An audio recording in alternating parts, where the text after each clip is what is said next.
खुद में बनी है। उसका व्याकरण पूरा का पूरा खड़ी बोली हिंदी का व्याकरण है।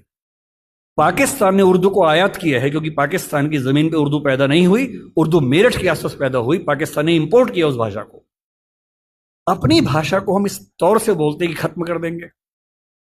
पहली बात तो ऐसा बोलना नहीं चाहिए।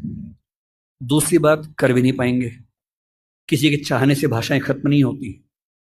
भाषाएं तब खत्म होती है जब भाषाओं का आत्मसम्मान मर जाता है। आजकल हिंदी वाले अलग ही मूड में चल रहे हैं, कह रहे उर्दू को खत्म कर दो, मुसलमानों की भाषा है। भाषा किसी धर्म की नहीं होती है।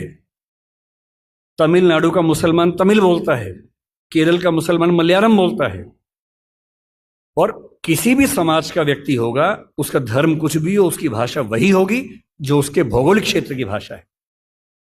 उर्दू हिंदी समाज की भाषा है। मेरठ के इलाके में पैदा हुई है, हमारे मतलब हमारी गोद में पली है।